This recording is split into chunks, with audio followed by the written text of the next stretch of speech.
Assalamualaikum warahmatullahi wabarakatuh. Alhamdulillah kita bertemu kembali di proses pembelajaran jarak jauh, di mana pada hari ini kita sudah memasuki pertemuan ketujuh, ya, pertemuan terakhir sebelum kita melaksanakan ujian tengah semester atau mid semester. Baik, di pertemuan yang ketujuh ini sesuai dengan apa yang sudah tertuang di dalam pokok bahasan materi mata kuliah kewirausahaan yang saya bawakan, bahwa hari ini kita akan membahas mengenai bagaimana cara menemukan atau menentukan produk, ya, produk dalam bahasa Inggris sebutannya produk, ya. Seperti pertanyaan Anda Muhammad Rizka dari semester 5 ekonomi syariah, apa beda produk sama produk? Produk itu bahasa Indonesia, dalam bahasa Inggris tulisannya PRODUCT, dibaca produk. Nah, ada orang Indonesia sering menggunakan penyebutan bahasa Inggris tadi, produk tadi, sebagai bahasa keseharian untuk mengatakan produk, ya. Karena secara pengucapan lebih gampang sebenarnya kalau saya pribadi mengatakan produk daripada produk, ya. Tapi dua-dua sama saja. Bagaimana cara menentukan produk atau produk, ya? Tentunya produk yang ketika dijual dia menguntungkan.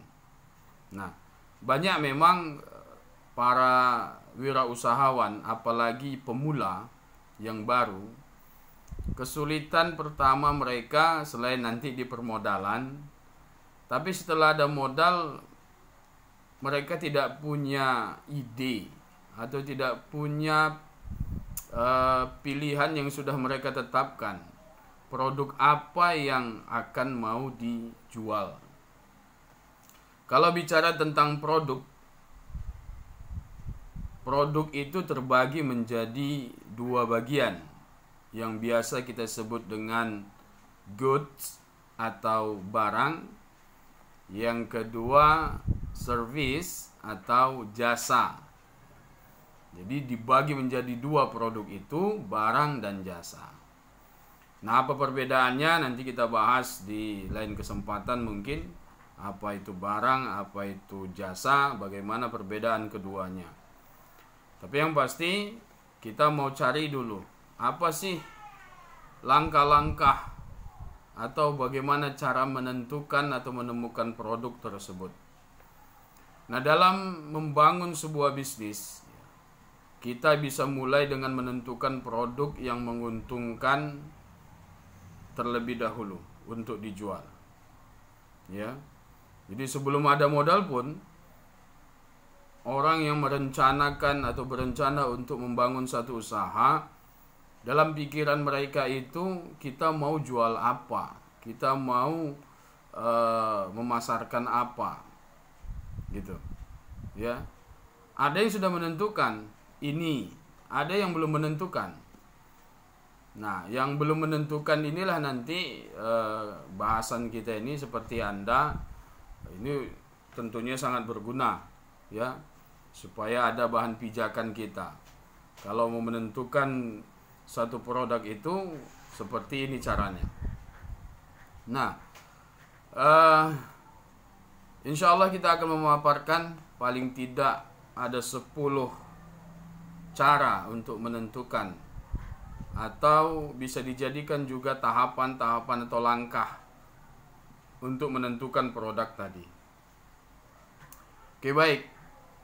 Yang pertama, ya, Anda harus mempertimbangkan pengalaman profesional Anda. Yang pertama, kita harus lihat diri kita dulu. Apakah kita atau Anda pernah bekerja di suatu industri tertentu ya, atau tidak. Atau mungkin Anda memiliki keterampilan atau serangkaian pengalaman yang tertentu yang bisa membuat Anda memiliki pengetahuan, ya, dibandingkan dengan orang lain atau rata-rata orang tertentu. Nah, ini penting karena apa? Karena pengalaman itu menjadi satu modal yang sangat berharga. Jadi ketika orang ingin membangun satu usaha, di mana usaha tersebut dimulai dari pengalaman kita pernah bekerja di satu tempat, atau pengalaman kita pernah melakukan sesuatu yang termasuk ke dalam usaha, walaupun kita hanya menjadi seorang karyawan dan lain sebagainya, ini menjadi modal yang sangat besar. Ada juga cara orang untuk membangun usaha, terlebih dahulu dia bekerja kepada orang lain. Ini tujuannya tidak lain dan tidak mungkin adalah supaya dia mendapat pengalaman. Hal ini lumrah dan boleh dilakukan, silahkan dilakukan, ya. Karena tujuannya kan toh nanti mau menjadi seorang entrepreneur yang mampu survive di dalam kancah perdagangan atau di pasar yang menuntut adanya kompetisi. Jadi dia mau membuat dirinya itu profesional terlebih dahulu sebelum dia masuk kepada dunia usaha yang sebenarnya. Dia jadi karyawan dulu, dia jadi employee dulu. Banyak yang seperti itu. Nah, hal ini menurut saya adalah sesuatu yang cerdas, ya. Cerdas. Kenapa? Karena dia mampu untuk mempersiapkan dirinya, atau dia berpikir mempersiapkan dirinya. Tidak ujuk-ujuk misalkan langsung. Tapi bukan berarti orang yang langsung dia membuka usaha tidak melalui proses menjadi seorang karyawan juga tidak baik. Oh, belum tentu. Ini semua tergantung kondisi dan kemampuan atau kepentingan masing-masing. Itu yang pertama. Anda harus mempertimbangkan pengalaman profesional Anda, ya. Jadi kalau misalkan kita pernah menjadi seorang karyawan bakery shop misalkan, atau di toko roti yang membuat produk roti, nah itu tentunya ini akan menjadi pertimbangan kita. Oh, dulu saya pernah kerja di tempat pembuatan roti, sepertinya cocok ini kalau saya buka usaha, produk yang dijual itulah roti. Ini contohnya seperti itu. Yang kedua, Anda harus mengikuti hasrat hati Anda. Ini juga penting. Jika kita tidak memiliki pengalaman yang dapat kita manfaatkan untuk berjualan, baik jualan secara online maupun jualan secara manual atau konvensional, nah mungkin sekarang kita bisa mengubah diri kita menjadi seorang yang profesional dengan cara memikirkan tentang sesuatu yang selalu ingin kita lakukan dan membangun bisnis yang ada baik di sekitar kita maupun di cakupan ruang lingkup yang lebih luas, ya. Jadi kalau keinginan kita itu sangat kuat, artinya begini, dalam hati kita sudah lama sekali ingin membuat satu usaha dengan produk ini, misalkan produk A, produk yang betul-betul kita ingin sekali, walaupun sebenarnya dia belum paham bagaimana cara memproduksinya, tetapi keinginan atau hasrat itu kuat sekali dari dalam diri dia. Nah, ini bisa jadi satu pijakan untuk memulai usaha dengan produk yang sesuai dengan hasrat yang diinginkan, ya. Jadi tanya hati Anda, gitu, ya. Kemudian yang ketiga, kita harus memanfaatkan tren, ya. Beberapa ide terbaik untuk produk yang menguntungkan untuk dijual itu bisa datang dari tren baru, ya. Bahkan jika kita bisa menjadi salah satu yang pertama mengidentifikasi dan memanfaatkan tren yang muncul, ya, ini sebenarnya bisa menghasilkan penjualan yang signifikan untuk bisnis kita, ya. Memang akan tetapi secara realistis tren tidak bertahan selamanya, ya. Karena itu memang kita harus mencoba dan memiliki beberapa lini produk yang stabil, ya, yaitu produk yang menghasilkan penjualan untuk bisnis secara terus-menerus. Jadi untuk menentukan produk yang menguntungkan untuk dijual ada namanya tren, ya. Pada saat itu produk apa yang banyak disenangi oleh masyarakat, nah kita boleh buat gitu. Tapi memang ada kelemahannya. Kelemahannya tadi sudah saya sampaikan bahwa tren ini biasanya nggak berlangsung lama, ya, nggak berlangsung lama. Maka dari itu sebagai seorang pengusaha atau wirausahawan, entrepreneur, Anda harus punya, ya, harus punya semacam produk yang menjadi produk tetap, nah, produk yang memang bisa dijual terus-menerus, yang tidak memiliki tren gitu. Contoh misalkan sekarang ini lagi sibuk misalkan bunga, itu bunga keladi, bunga saya nggak tahu namanya, ya. Tapi kalau bahasa-bahasa di media sosial itu aneh-aneh, janda bolong lah, janda miskin, lidah mertua dan lain sebagainya. Nah ini tren ya, bunga ini lagi tren, ya. Nah Anda bisa menjadikan itu produk, ya, untuk Anda jual, boleh. Tetapi memang selain itu Anda harus punya produk atau yang bisa Anda jual itu tidak mengikuti tren, ya.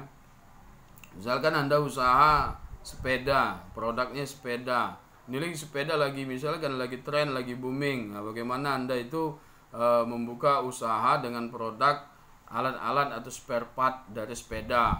Nah, banyak sekali, ya. Dalam waktu beberapa belakangan ini itu banyak yang jadi tren-tren. Mulai dari yang dulu tren batu akik lah, tren sepeda, sekarang tren bunga dan lain-lain, ya. Maka dari itu kita harus mampu, ya. Ini menguntungkan. Kita ceritanya bagaimana menjual produk yang menguntungkan. Apa produknya?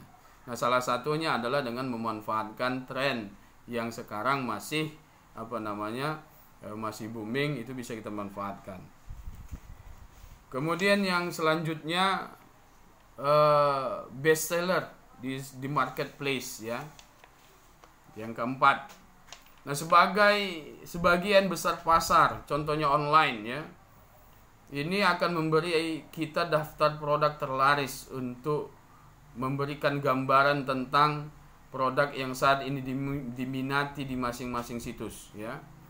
Berita yang baik dari sini adalah bahwa e-commerce atau marketplace ini cenderung memperbaharui daftar barang bestseller secara berkala. Nah, ini artinya data hampir selalu terkini dan akurat.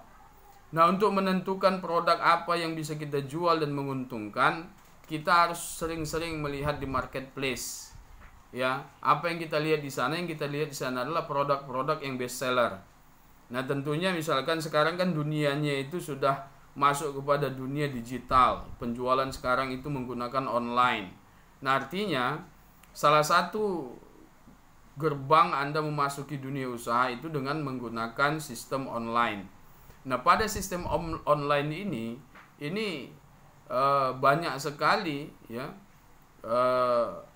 barang-barang yang dijual di sana. Tetapi yang mana yang best seller yang diminati itu kan perlu kita lakukan eksplorasi. Nah, e-commerce atau marketplace itu terkadang memperbaharui, ya, produk-produk yang diminati. Nah, kita bisa menentukan produk yang bisa kita jual itu sesuai dengan daftar yang terdapat di marketplace atau di e-commerce, yang mana yang best seller. Ini yang paling best seller, ini produk yang kita tentukan untuk kita jual. Itu boleh saja ya. Itu juga salah satu cara. Kemudian yang kelima adalah mengidentifikasi celah di pasar. Maksudnya adalah kita mencari tahu produk yang banyak diminati di e-commerce ya. Nah, mencari tahu apakah ada produk yang banyak dicari tetapi pedagang di e-commerce belum mampu memenuhi permintaan pasar. Nah, mencari tahu juga barang-barang yang memiliki harga jual yang terlalu tinggi. Jika suatu produk dalam permintaan tinggi dan tidak ada terlalu banyak pedagang yang menjualnya. Nah, ini masih bisa menjadi peluang besar untuk bisnis kita. Nah, memang akan tetapi ada kelemahan. Kita juga perlu ingat bahwa jika tidak ada orang yang menjual jenis produk tertentu, mungkin ada alasannya. Ini harus kita ketahui juga. Jadi jangan kita melihat bahwa ini produk ini diminati tapi kok sedikit yang jual gitu. Kita harus tahu alasannya kenapa orang tuh nggak mau jual. Jangan-jangan di balik itu ada sesuatu yang bisa merugikan. Itu maksudnya. Jadi kita harus pastikan bahwa dengan melakukan riset untuk memeriksa peraturan dan ketentuan pasar ya, ada sesuatu yang harus kita ketahui. Lalu yang keenam, produk yang menguntungkan adalah produk yang dapat memecahkan masalah. Nah, ketika kita ingin membuat satu usaha, kita ingin menentukan produk atau bingung produk yang mana yang mau kita jual, produk yang memiliki kemampuan untuk memecahkan masalah ini salah satu produk yang pasti menguntungkan dan diminati ya, dan kita akan mendapatkan keuntungan yang luar biasa dari situ. Nah, kita boleh melihat keadaan sekitar kita ya, kita coba menyelami tugas sehari-hari. Hal-hal apa saja yang mengganggu. Gangguan kecil mungkin bisa menjadi ide yang brilian. Kemudian tentukan masalah dan selesaikan dengan mudah. Nah, produk yang menguntungkan tidak harus sebuah produk yang rumit. Bisa jadi produk yang sangat sederhana, tetapi sangat efektif. Nah, produk mana yang bisa membuat hidup kita lebih mudah dan bagaimana bisa meningkatkan produk yang sudah digunakan sehari-hari. Ini bisa menjadi bahan pertimbangan ya. Kita lihat di diri kita, keseharian kita, hal ini sangat sering terjadi masalah. Nah, kita ingin buat produk yang bisa menyelesaikan masalah kita. Nah, kalau sudah kita buat produk itu dan masalah kita selesai, ini tentunya nanti kita akan kita akan bisa produksi massal untuk digunakan oleh masyarakat atau halayak. Ini banyak terjadi. Kalau Anda melihat di media sosial atau di televisi-televisi yang menjual produk-produk, itu ada saja produk-produk baru ya, yang memiliki manfaat atau kegunaan yang luar biasa bagi penggunanya. Kadang-kadang nggak terbayang sama kita. Bagaimana misalkan ada alat, contoh misalkan ada satu nenas. Kalau kita mau memakan nanas, yang paling sulit adalah memotong nanas tersebut. Yang paling sulit kalau tadi dipotong langsung dari kulit, memisahkan kulitnya gampang, tapi ada mata-mata dalam nanas itu. Mata nanas itu bisa membuat lidah kita gatal misalkan. Dan tentunya kalau kita makan dengan matanya itu pasti nggak nikmat. Nah, yang membuat sulit kita adalah kita harus motongi satu-satu. Ada sih cara yang gampang, ya potong agak dalam antara kulit sama daging, tapi biasa kan kita nggak mau rugi. Jadi nanas yang gitu besar tiba-tiba dipotong menjadi agak dalam ya, agak tebal potongannya, ini rugi kita. Jadi kalau bisa tipis tapi matanya harus dihilangkan. Ada produk yang baru dibuat ya, gampang sekali ya, seperti mata pedang 2 gitu kan, dengan agak cekungan, ada agak cembung dia. Cekung ya, cekungan. ada agak paritnya sedikit. Itu kalau disodokkan di antara sela-sela mata itu dengan daging itu enak, tinggal apa namanya, tinggal disorong nanti, karena dia matanya tajam itu, mata pisau penghilang mata nanas itu tajam, ya tinggal enak aja sebentar saja. Hal-hal seperti ini, produk-produk seperti ini yang pasti banyak diminati karena dia bisa memecahkan masalah. Kemudian yang ketujuh, dalam menentukan produk itu bisa mempertimbangkan pemasok, ya.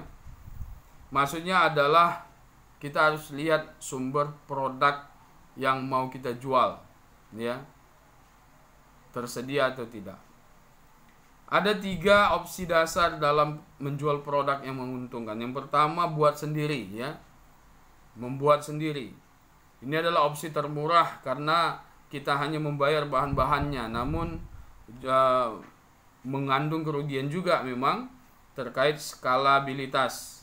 Ini karena kita perlu melibatkan diri kita 100%, sedangkan kadang-kadang kita memiliki waktu terbatas untuk melakukan persiapan bisnis dan memproduksi barang Anda. Nah, kalau produk itu kita buat sendiri, tentunya kita harus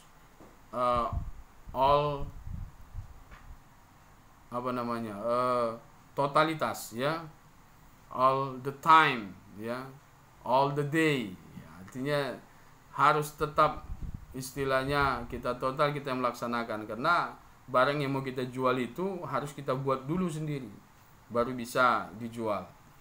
Yang kedua, beli dari pemasok atau grosir, ya. Kita bisa membeli sejumlah barang, kemudian barang itu bisa kita jual kembali, ya.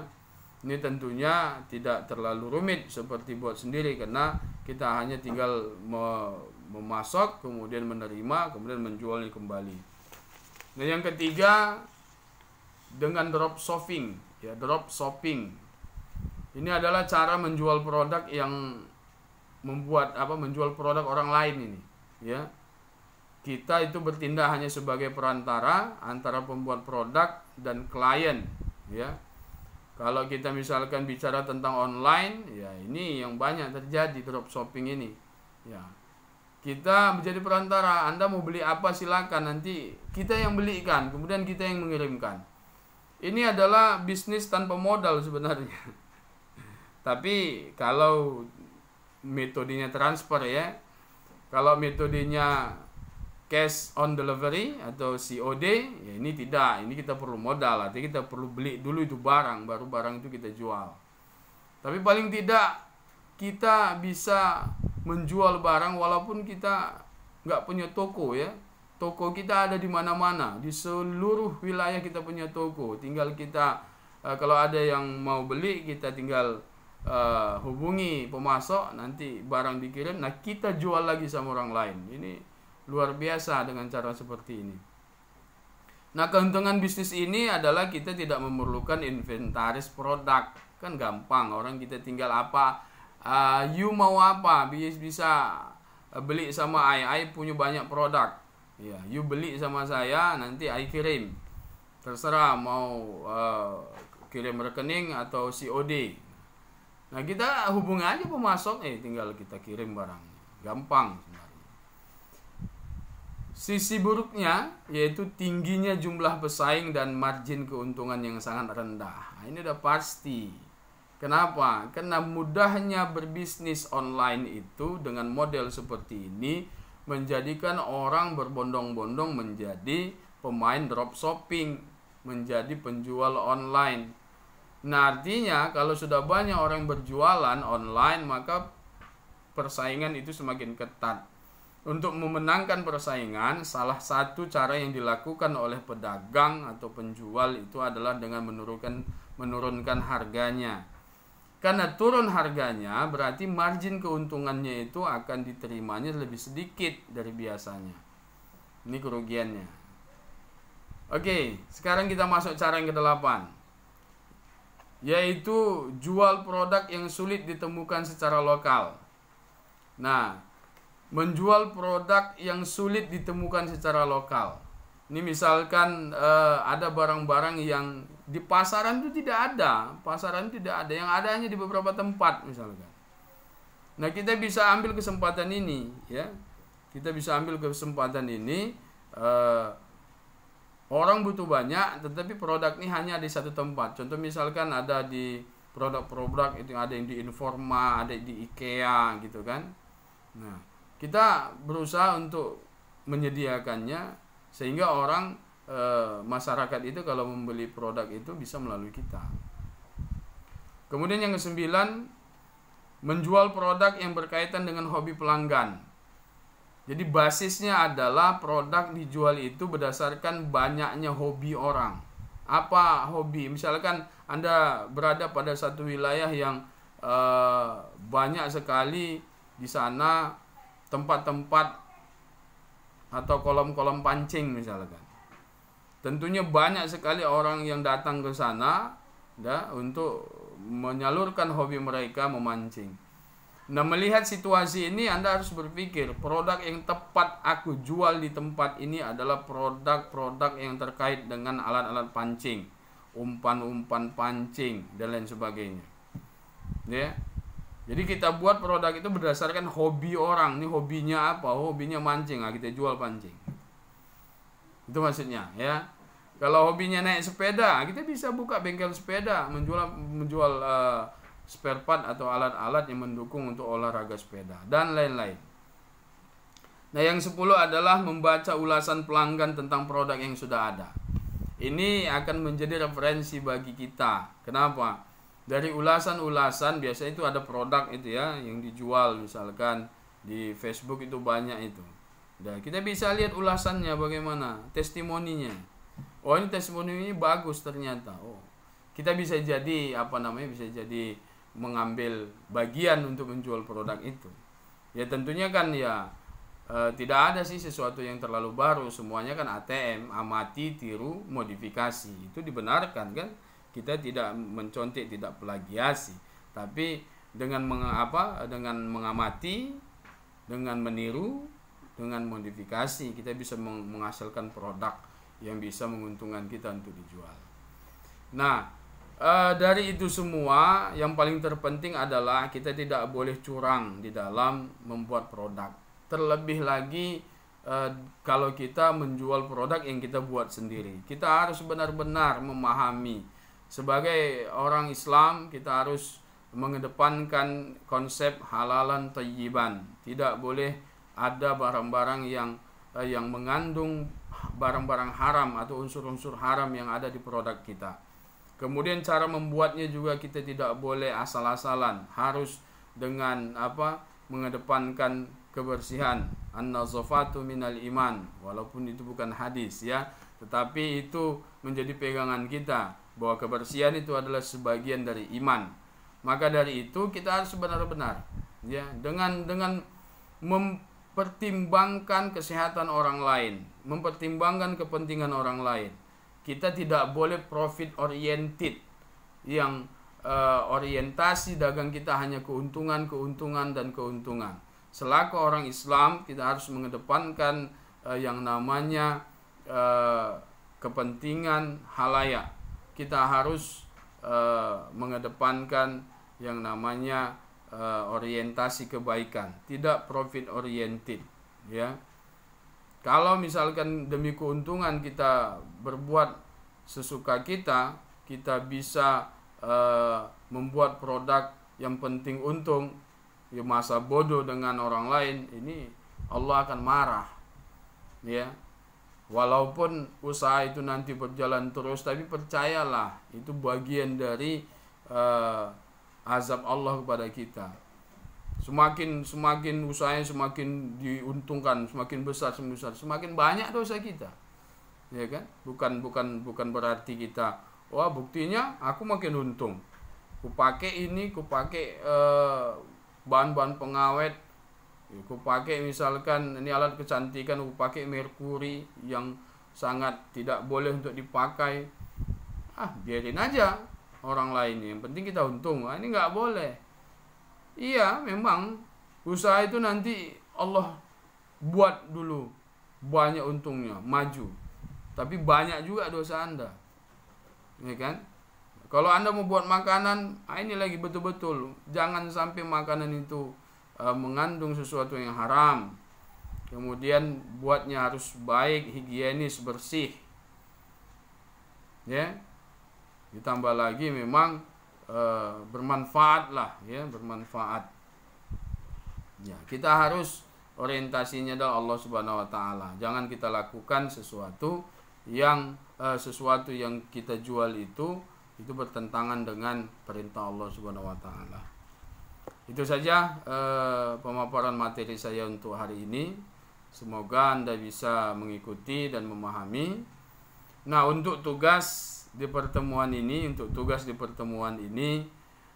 saya menugaskan kepada Anda untuk membuat satu produk, ya, untuk membuat satu produk di mana produk itu adalah produk yang bahannya tidak memiliki nilai jual. Ingat ya, bahan produk yang Anda buat dalam tugas ini adalah bahan yang tidak memiliki nilai jual.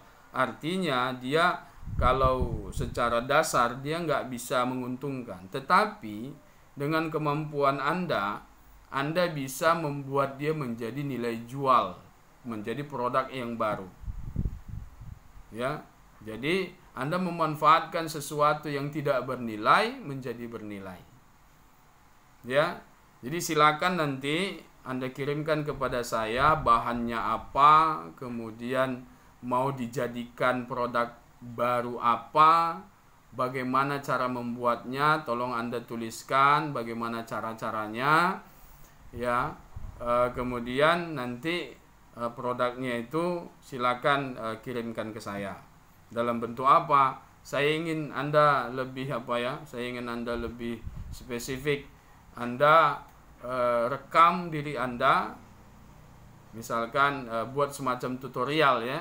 Jadi misalkan produk yang tidak bernilai tadi, barang yang tidak bernilai tadi menjadi produk yang bernilai, Anda buat seperti tutorial, ya. Ini dari bahan ini bahan yang tidak berguna, saya gunakan, kemudian saya ingin membuat produk yang bernilai. Nah, produk yang bernilai ini cara membuatnya adalah seperti ini. Kan begitu. Kemudian hasilnya seperti ini. Nanti Anda buat dalam bentuk video tutorial. Ya, saya yakin Anda masing-masing punya akun YouTube, ya kan? Nah, di akun YouTube itu Anda rekam diri Anda, ya, Anda buat video, Anda upload ke akun YouTube Anda. Kemudian dari akun YouTube Anda itu nanti Anda kirim linknya ke grup WA kita. Nanti saya akan tonton itu. Tapi yang pasti wajah Anda di YouTube itu harus ada, ya. Anda harus jujur bahwa itu bukan video orang lain, itu video Anda sendiri. Anda yang melakukannya. Tentunya untuk memastikan itu Anda, saya bisa melihat Anda di video itu, gitu kan? Nah, silakan, ya.